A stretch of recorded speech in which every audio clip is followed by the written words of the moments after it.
আসসালামু আলাইকুম রহমতুল্লাহ।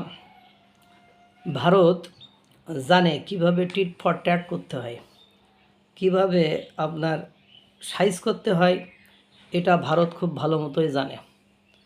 তুমি বাবা ঝোপ বুঝে কোপ মারবে আর আমি তোমাকে ছেড়ে দেব, এটা তো হতে পারে না।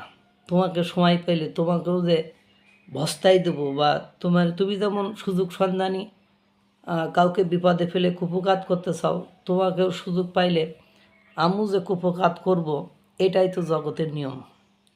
আপনারা জানেন ট্রাম্প শুল্ক দিয়েই বাংলাদেশ সহ ভারত সহ বিশেষ করে ভারতকে নাস্তানাবুদ করার পরিকল্পনা অনেক আগে থেকে করেছে। যদিও সেটা সর্বশেষ পর্যায়ে একটা চুক্তির জায়গায় এসেছিল, কিন্তু সেই চুক্তি তো দূরে থাক, যখন প্রেসিডেন্ট ডোনাল্ড ট্রাম্পের শুল্কের নেশা এখন ছুটে যাওয়ার দশা। ট্রাম্পের শুল্ক বান ভেস্তে যেতেই বাণিজ্য আলোচনার গিয়ার বদলে ইউটার্ন নিল ভারত। ভারত এখন আর টেবিলের ওপাশে বসে কথা বলছে না, বরং ট্রাম্পের বিপদ দেখে দরদাম করার নতুন তালিকা বানাচ্ছে। যে এখন আর যে ওই আগের মতো কথা হবে তা না, এখন সুপ্রিম কোর্টের রায়ের পরে নতুন দরদাম করা শুরু করেছে।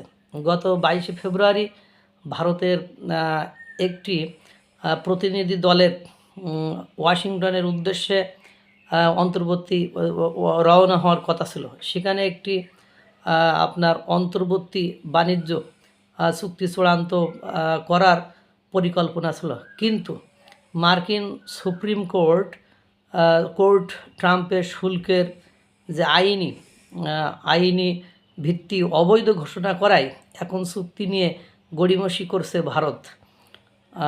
ভারতের নয়াদিল্লিতে বাণিজ্য মন্ত্রণালয়ের এক সূত্রের বরাত দিয়ে এই খবর জানিয়েছে রয়টার্স। সূত্রটি জানায়, দুই দেশের কর্মকর্তাদের আলোচনার পরই সফর স্থগিতের সিদ্ধান্ত নেওয়া হয়েছে। তবে নতুন কোনো তারিখ এখনও ঘোষণা করা হয়নি। যে নতুন করে এর আগে ভারত ও যুক্তরাষ্ট্র প্রায় একমত হয়েছিল যে ট্রাম্পের প্রস্তাবিত 25% শুল্কের বদলে ভারতের পণ্যে 18% শুল্ক আরোপ করা হবে। বিনিময়ে ভারত প্রায় $500 বিলিয়ন মার্কিন পণ্য কেনার একটি রোডম্যাপ দিতে রাজি হয়েছিল, যার মধ্যে জ্বালানি, উড়োজাহাজ ও যন্ত্রাংশ, মূল্যবান ধাতু এবং প্রযুক্তি পণ্য রয়েছে। এছাড়া ভারতের পক্ষ থেকে রাশিয়ার তেল কেনার বিষয়ে যে অস্বস্তি ছিল তা কাটাতেও একটি খফড়া তৈরি ছিল। গত 22শে ফেব্রুয়ারি ভারতের পররাষ্ট্র মন্ত্রণালয়ের মুখপাত্র রণবীর জয়সওয়াল ঘোষণা দেন যে ভারত ও যুক্তরাষ্ট্রের এই বাণিজ্য চুক্তি চূড়ান্ত পর্যায়ে রয়েছে। খুব শীঘ্রই চুক্তিটি কার্যকর করতে আলোচনায় বসবেন দুই দেশের প্রতিনিধিরা। কিন্তু ঠিক একই দিনে মার্কিন সুপ্রিম কোর্ট ট্রাম্পের শুল্কের আইনি ভিত্তি অবৈধ ঘোষণা করে। এতে পুরো সমীকরণ বদলে যায়। ভারত বুঝতে পারে যে 18% শুল্কের চুক্তিতে তারা সই করতে যাচ্ছিল। আদালতের রায়ের পর সেই শুল্কের আর কোনো অস্তিত্বই নেই। যেহেতু অস্তিত্ব নেই, তাহলে আগে যেখানে 25% শুল্কের হুমকি ছিল, সুপ্রিম কোর্টের রায়ের পর তা বাতিল হয়েছে। এখন ট্রাম্পের নতুন বৈশ্বিক শুল্কের হার 15%। ফলে ভারত এই হিসাব কষে দেখছে যে চুক্তি করে 18% শুল্ক দেওয়া লাভজনক, নাকি নতুন বৈশ্বিক হারের সুবিধা নেওয়া বেশি যুক্তিযুক্ত। ফলে চুক্তি সই করার চেয়ে পরিস্থিতি পর্যবেক্ষণই এখন বেশি মনোযোগ দিচ্ছে নয়াদিল্লি। ট্রাম্পের এই 15% বৈশ্বিক শুল্কের ঘোষণা আগামী 150 দিনের জন্য কার্যকর থাকবে। বিশ্লেষকরা মনে করেছেন এই সময়ের মধ্যে ট্রাম্প মার্কিন কংগ্রেসকে নিয়ে এটি স্থায়ী করানোর চেষ্টা করবেন। ভারত যে $500 বিলিয়ন কেনাকাটার টোপ দিয়েছে, ট্রাম্পের চাইবেন সেই সুযোগ হাতছাড়া না করতে।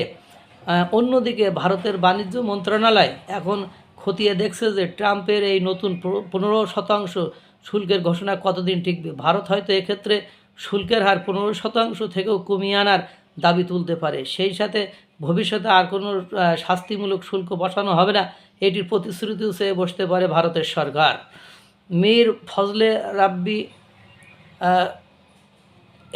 ফজলে এই ধরনের যে একটা শুল্ক বিষয়টাও তারা আপনার বসায় দিতে পারে, যে আপনারা পরবর্তীতে এই যে হইলে আবার আমাদের উপরে শুল্ক চাপাবেন না বা আমাদেরকে বিপদে ফেলবেন না, এইবার দর কষাকষি শুরু হয়েছে।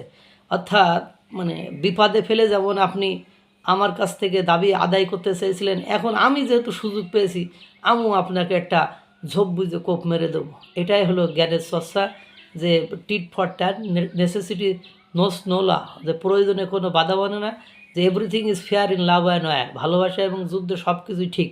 এই জায়গায় কোনো যুদ্ধ, যেহেতু এটা শুল্ক যুদ্ধ, ট্রাম্প সেটাকে একটা নৈতিকতার জায়গা না রেখে যুদ্ধের জায়গায় নিয়ে গেছিলো, সেটা ভারত এখন খেলা দেখিয়ে ছাড়বে।